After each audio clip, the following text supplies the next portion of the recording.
Good morning friends. आज हम लोग ब्रह्मपुत्र नदी तंत्र से शुरू करते हैं।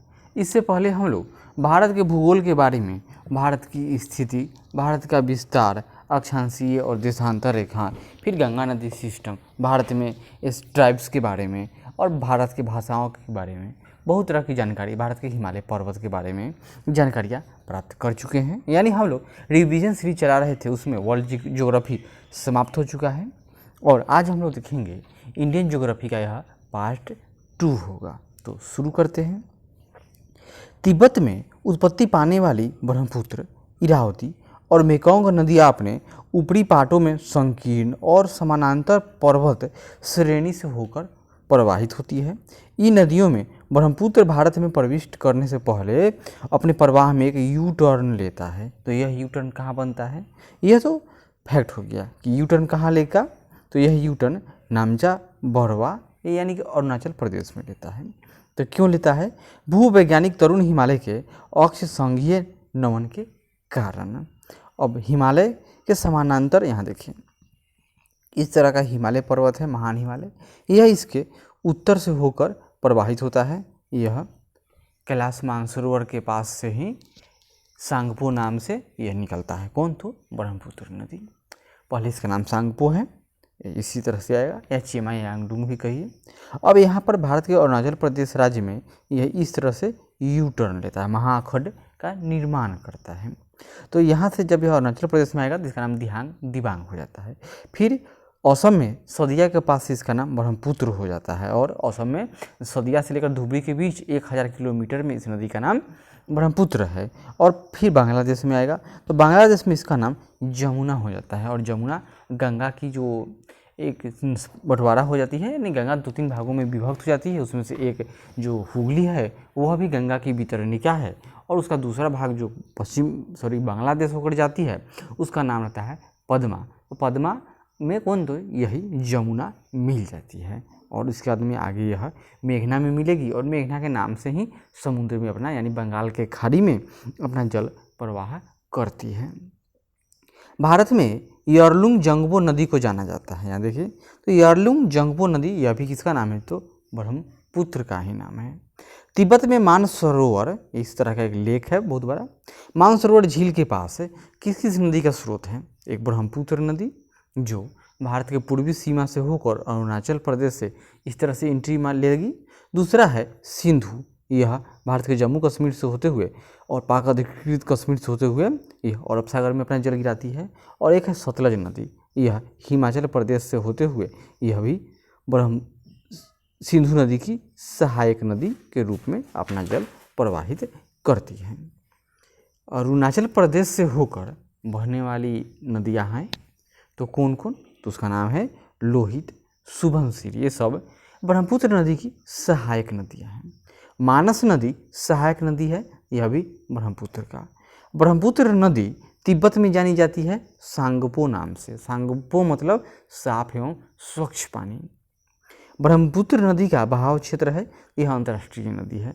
तिब्बत में ओरिजिनेट होगा, फिर भारत में और भारत के बाद बांग्लादेश में यह अंत में जाकर जमुना नाम से प्रवाहित होती है। ब्रह्मपुत्र की सहायक नदियां हैं तो दिबांग, कमेत, लोहित, सुबनसिरी, बहुत सारे नाम है इसमें। वह नदियां जिनका स्रोत बिंदु लगभग एक ही है तो कौन? तो ब्रह्मपुत्र और सिंधु। अब हम लोग दक्षिण भारत की नदियों के बारे में कुछ जानते हैं। तो पश्चिमी घाट की नदियाँ डेल्टा का निर्माण नहीं करती है। तो डेल्टा का निर्माण क्यों नहीं करेगी? उसके कुछ कारण हैं। क्यों? क्योंकि जो पश्चिमी घाट है यह कगारनुमा है, यानी कि यह खड़ा ढाल है और इसके नीचे समुद्र की गहराई अधिक है, जिस कारण जब जल ऊपर से गिरेगा तो वह डेल्टा का निर्माण नहीं करेगा, वह एस्चुरी का निर्माण करेगा। इसकी अपेक्षा जो पूर्वी घाट है इसका ढाल समुद्र तल के समान है, अतः जब नदियाँ इसमें मिलने आएगी तो इसका जल आराम से धीरे धीरे समुद्र में प्रवेश करेगी, जिस कारण क्या होगा? तो इसका ये लोग डेल्टा का निर्माण करेंगे। और डेल्टा क्या होता है? नदी अपने मुहाने पर इस तरह से विभक्त हो जाती है और इस तरह का त्रिभुजाकार इलाका में डेल्टा बनता है। वे छोटे मार्ग से तीव्र गति से कड़ी चट्टानों के ऊपर से प्रवाहित होती हैं। सही बात है। आगे देखिए,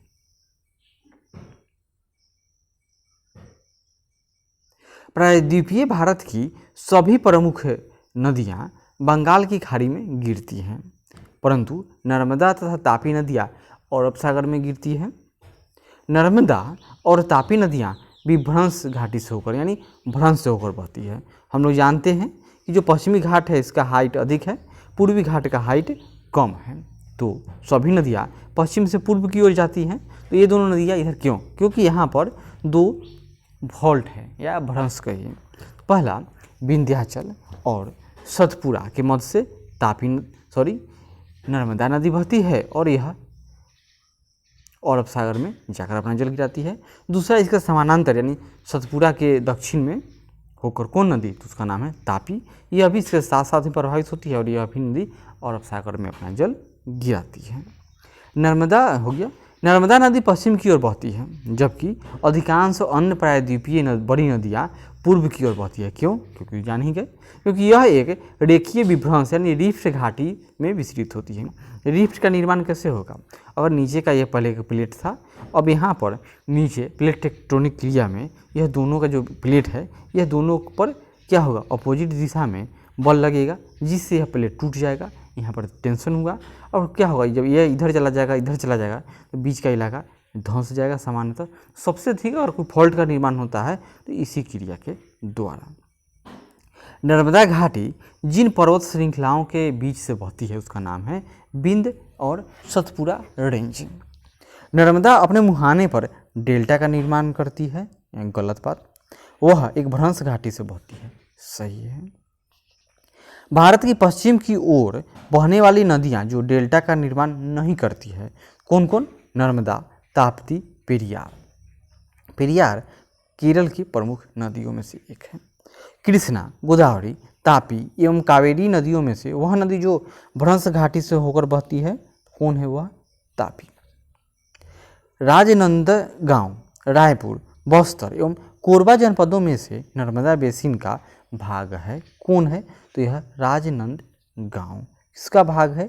तो यह नर्मदा बेसिन का भाग है। अमरकंटक से उद्गम, तो अमरकंटक से नर्मदा नदी का उद्गम होता है। नर्मदा घाटी उदाहरण है भ्रंश घाटी का। रिफ्ट घाटी या भ्रंश द्रोणी से होकर बहने वाली नदी है तो यह नर्मदा है। पश्चिम वाहिनी नदियों में दो पर्वत श्रेणियों के बीच बहने वाली नदी है तो नर्मदा है। तवा सहायक नदी है किसका? तो नर्मदा की। गोदावरी, ताप्ती, कृष्णा एवं महानदी में से अरब सागर में गिरने वाली नदी है तो यह पश्चिम वाहिनी, नाम उसका ताप्ती या तापी कहिए। वह नदी जो 3 बार 2 धाराओं में विभक्त हो जाती है, ये अर्थात ये नदी आया इस तरह से यह विभक्त हो गई, फिर मिल गई, फिर विभक्त हो गई इस तरह से और फिर मिल जाएगी और अंत में यह कहाँ? तो अपना डेल्टा का निर्माण करती है, यानी बीच में टापू बनाएगी। कुछ मील आगे जाकर पुनः मिल जाती है और इस प्रकार श्रीरंगपट्टनम, शिव समुद्रम और श्रीरंगम के द्वीपों का निर्माण करती है। कौन? तो यह कावेरी नदी है। कावेरी नदी का उद्गम है तो ब्रह्मगिरी पहाड़ियों से। कावेरी नदी जिन राज्यों से होकर गुजरती है तो यहाँ देख लीजिए, कर्नाटक, केरल, तमिलनाडु और एक यूनियन टेरिटरी है, नाम उसका पांडिचेरी। और बार बार कावेरी जल के विवाद का भी विषय रहता है। दक्षिण की गंगा, याद कीजिए यहाँ पर, दक्षिण की गंगा कावेरी। और कृष्णा नदी जल विवाद है तो यह आंध्र प्रदेश, कर्नाटक, महाराष्ट्र और अब आंध्र प्रदेश के 2 भाग हो गए तो एक तेलंगाना भी इसमें शामिल हो जाएगा। वह नदी जिसको जोड़ने का कार्य किया गया है तो गोदावरी और कृष्णा नदी को आपस में जोड़ दिया गया है। इन दोनों पर बहुत ही हाल ही में चर्चा है। पोलावरम लिफ्ट इरिगेशन टेक्निक से जो सब दुनिया का सबसे बड़ा प्रोजेक्ट बनाया जा रहा है वह भी कृष्णा नदी से और गोदावरी नदी से ही संबंधित है। गोदावरी, कावेरी, ताप्ती और महानदी में से वह नदी जो एस्चुरी बनाती है, कौन बनाती है? उसका नाम है ताप्ती। गोदावरी, महानदी, नर्मदा व ताप्ती नदियों की लंबाई के अवरोही क्रम यानी घटते हुए क्रम में तो सबसे बड़ी नदी गोदावरी ही है, ये यमुना से भी बड़ी है, फिर नर्मदा, महानदी और ताप्ती। प्रायद्वीपीय भारत में पूर्व दिशा में बहने वाली नदियों का उत्तर से दक्षिण की ओर क्रम बताइए, यानी पूर्व वाहिनी नदी मतलब इस क्षेत्र में बहने वाली नदियों की बात पूछ रहा है। सबसे उत्तर यानी झारखंड से होकर बहती है कौन, तो यहाँ पर स्वर्ण रेखा। फिर उड़ीसा से कौन, तो उसका नाम है महानदी। गोदावरी, तो यह आंध्र प्रदेश से होकर अपना जल गिराती है और आंध्र प्रदेश के दक्षिणी भाग में कृष्णा। फिर पेन्नार का नंबर आता है, यह तमिलनाडु से होकर बहती है। तमिलनाडु के मध्य क्षेत्र से कावेरी और वेगई, यह तमिलनाडु के दक्षिणी क्षेत्र से होकर अपना जल बंगाल के खाड़ी में गिराती है। दक्षिण भारत की नदियों का प्रमुख अपवाह तंत्र है। तो जो दक्षिण भारत की नदियां हैं उसका प्रवाह तंत्र कैसा है, तो वह डेंड्रेटिक है, यानी वृक्षानुमा। मतलब एक तरह से यह मुख्य नदी हो जाएगा और इसमें इस तरह से आकर नदियां मिलती हुई चली जाएगी। सोन, नर्मदा और महानदी निकलती है तो यह एक रेडियल ड्रेनेज सिस्टम बनाती है, यानी सोन नदी यह उत्तर की ओर प्रवाहित होती है और गंगा में मिलकर और गंगा फिर बंगाल की खाड़ी में अपना जल गिराएगी। नर्मदा यह भी अमरकंटक के से निकलती है और पश्चिम की ओर जाकर अरब सागर में अपना जल गिराती है। नर्मदा नदी भी इसी के पास से निकलती है और यह सीधा डायरेक्ट पूर्व की ओर जाती है और अपना जल यह बंगाल के खाड़ी में विसर्जित करती है। वह नदी जो एस्चुरी नहीं बनाती है, यानी कि वह डेल्टा बनाती है कौन, तो महानदी। उड़ीसा में अपना डेल्टा बनाती है तो महानदी। कटक किस किनारे है, तो महानदी। वह नदियाँ जिनके घाटों में जल का अभाव है यह पश्चिम वाहिनी नदियाँ होंगी, नाम साबरमती और ताप्ती के घाटों में।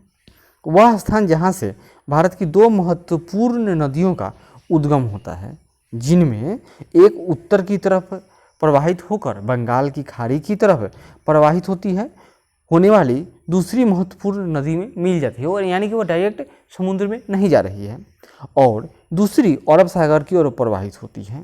वो हम लोग पहले ही देख चुके हैं, यह अमरकंटक की बात हो रही है। यहाँ से पश्चिम वाहिनी नदी कौन है, तो नर्मदा। उत्तर की ओर सोन नदी निकलेगी और यह गंगा की सहायक नदी है, जो गंगा बंगाल के खाड़ी में अपना जल प्रवाहित करती है। केरल में पूर्व की ओर प्रवाहित होने वाली नदियां हैं, केरल, यह यहाँ की बात हो रही है केरल।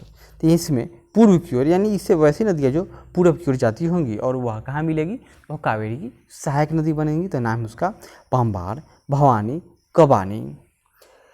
मध्य प्रदेश में पूर्व से पश्चिम की ओर प्रवाहित होने वाली नदियाँ, तो यह मध्य प्रदेश से, इसमें पश्चिम की ओर यानी पश्चिम वाहिनी नदियाँ हैं तो नर्मदा, ताप्ती और माही नदी है।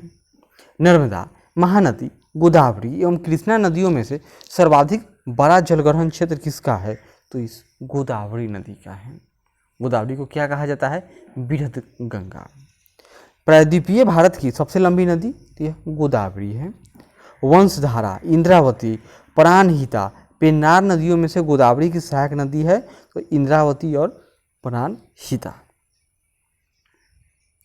अब अन्य नदियों के बारे में थोड़ा जान लेते हैं। तो हिमालय की सभी श्रेणियों पर काट कर आने वाली नदी है तो सतलज। दूध गंगा नदी अवस्थित है, तो यह जम्मू कश्मीर में भी है एक दूध गंगा, एक उत्तराखंड में भी है और एक महाराष्ट्र में भी है, यानी तीन नदियां हैं। बंगाल की खाड़ी में गिरने वाली नदियां हैं को तो गंगा, ब्रह्मपुत्र, गोदावरी, महानदी, कृष्णा, कावेरी, पेन्नार, स्वर्णरेखा तथा ब्राह्मणी नदी। और कृष्णा नदी की सहायक नदियाँ तो कोयना, यरला, डीना, वरना, घाटप्रभा आदि। ये सब क्या है, तो ये सब के सब कृष्णा नदी की सहायक नदी है। वहीं एक क्वेश्चन पूछा जाता है, तुंगभद्रा नदी, विजयनगर साम्राज्य किसके किनारे, तो तुंगभद्रा नदी। और हगरी नदी सहायक है, हगरी सहायक नदी है तो तुंगभद्रा नदी की। सोन नदी का वास्तविक स्रोत क्षेत्र कहाँ है, तो यह अमरकंटक में तो जानते हैं, अमरकंटक में कहाँ, तो शहडोल जिला से निकलता है कौन, तो सोन नदी। उत्तर दक्षिण दिशा के आधार पर नदियों का सही क्रम बताइए, यानी कि इस तरह से सबसे उत्तर में कौन है और दक्षिण में कौन है बताना है। तो उत्तर यानी किशन गंगा, फिर गंगा, तो किशन गंगा उत्तराखंड में प्रवाहित होती है, फिर गंगा तो जानते ही हैं, फिर बेन गंगा साउथ की नदी है, और बेन गंगा के बाद में पेन गंगा। तो ये दोनों क्या है, तो ये दोनों बेन गंगा और पेन गंगा ये दोनों गोदावरी नदी की सहायक नदियां हैं। हिमाचल प्रदेश से होकर बहने वाली नदियां हैं, तो हिमाचल प्रदेश से बहने वाली नदियां व्यास, चिनाब, रावी, सतलज और यमुना, जिसमें यमुना गंगा की सहायक नदी है जो इलाहाबाद में गंगा से मिलती है, जबकि ब्यास रावी में पहले ही मिल जाएगी और चिनाब, ब्यास, सब यहाँ तो सतलज इस और झेलम एक्सेस बचा जो जम्मू कश्मीर से होकर आने वाली नदियाँ हैं, ये सब का सब मिलकर कहाँ है तो मिठानकोट में मिलेगी, वहाँ पर पंचनद का निर्माण करती है और वहीं से कुछ आगे जाकर ये लोग सिंधु नदी में मिल जाते हैं। दिए गए चित्र में कुछ प्रदर्शित किया गया है, उसके बारे में बताना है कि ये नदी कौन कौन है। यहाँ पर मैप दिया हुआ है, जैसे कि 1 नंबर, 2 नंबर, 3 नंबर और 4 नंबर बताना है कि कौन कौन नदी। तो 1 नंबर यह तो बिहार पूर्वी सबसे पूर्व गंडक, उससे पहले तो 4 नंबर यहाँ देखिए, तो यह कौन होगा, तो यह घाघरा, तो 4 नंबर कौन, घाघरा हो गया। और 3 नंबर यह गोमती यानी लखनऊ से होकर आती है, और सबसे पहले 2 नंबर यह गंगा है। आगे बढ़ते हैं। दामोदर नदी से निकाली गई नहर है, तो उस नहर का नाम क्या है, तो एडन नहर। याद कीजिए, एडन नहर थी, दामोदर से निकाली गई नहर है एडन नहर। दामोदर सहायक नदी है किसकी, तो हुगली की। कौन, तो दामोदर सहायक नदी है। दामोदर नदी निकलती है तो छोटा नागपुर के पठार से। पूर्व की ओर बहने वाली भारत की नदी जिसमें निम्नावलन के कारण विध्वंस घाट यानी रिफ्ट वैली है, तो यह भी दामोदर नदी रिफ्ट वैली से ही होकर बहती है। भारत की सर्वाधिक प्रदूषित नदी, तो यह दामोदर है। भारत में भूमि बंधित नदी यानी अपना जल समुद्र में जाने के बदले स्थल में ही इसका खत्म हो जाता है, तो उसका नाम है लूनी नदी।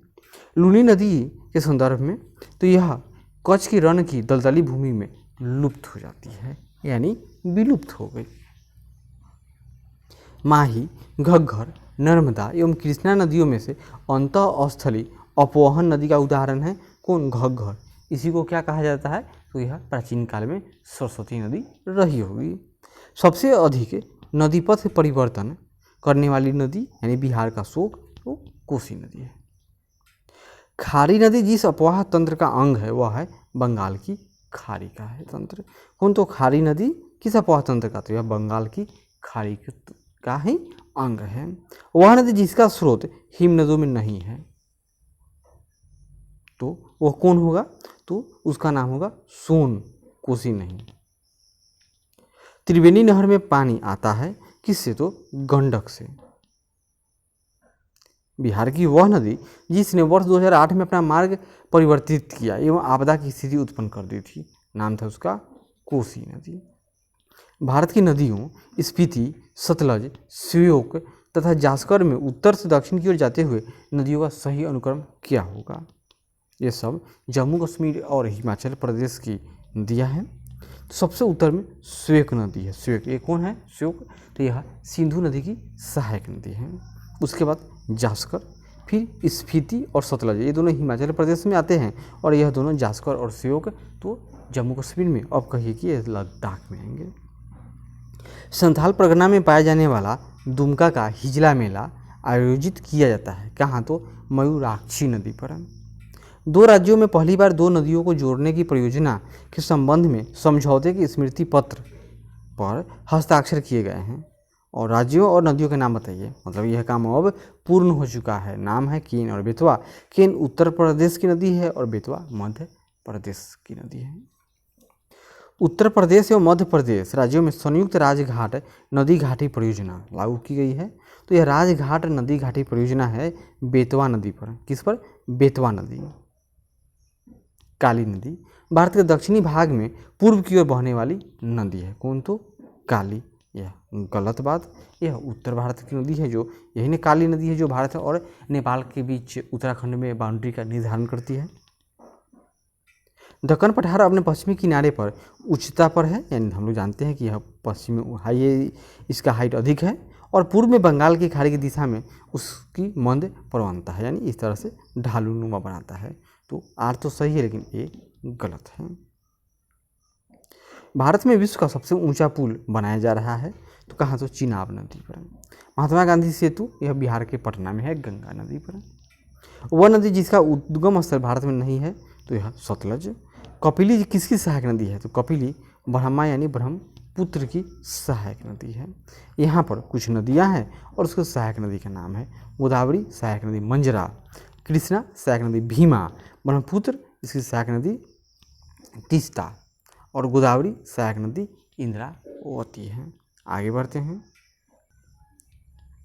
अध्यारोपित नदी का उदाहरण है, तो कौन है अध्यारोपित नदी का उदाहरण? नाम है इसका चंबल। संकोश नदी सीमा बनाती है असम एवं पश्चिम बंगाल के मध्य। कौन? तो संकोश नदी। वह नदी जो मध्य प्रदेश से निकलती है और खंभात की खाड़ी में गिरती है, यानी कि अपना जल गिराती है। तो नदी का नाम है माही नदी। किशनगंगा सहायक नदी है, यह झेलम नदी की। मुंबई की मीठी नदी जिस झील से निकलती है उसका नाम है बिहार झील। क्या नाम है? बिहार। अब नदियां हैं और उसके किनारे बसे हुए नगर का नाम है। गंगा नदी के किनारे सबसे बड़ा शहर कानपुर। भागीरथी नदी के किनारे, भागीरथी नदी के किनारे स्थित शहर उत्तरकाशी। लेह अवस्थित है। लेह कहाँ अवस्थित है? तो यह सिंधु नदी के दाएं तट पर। और लुधियाना अवस्थित है सतलज नदी के तट पर। वहीं हैदराबाद अवस्थित है यह मूसी नदी के तट पर। भुवनेश्वर अवस्थित है महानदी के तट पर। ये नगर है और समीपवर्ती नदी का नाम तो बैतूल नगर, यह ताप्ती नदी के किनारे है। जगदलपुर इंद्रावती के किनारे, जबलपुर नर्मदा नदी के किनारे, कटक महानदी के किनारे, नासिक गोदावरी नदी के किनारे और उज्जैन शिप्रा नदी के किनारे बसा हुआ है। गोविंद घाट अवस्थित है अलकनंदा और लक्ष्मण गंगा नदी के किनारे। क्या? तो गोविंद घाट। अब हम लोग प्रपात और झीलों से संबंधित कुछ फैक्ट देखेंगे।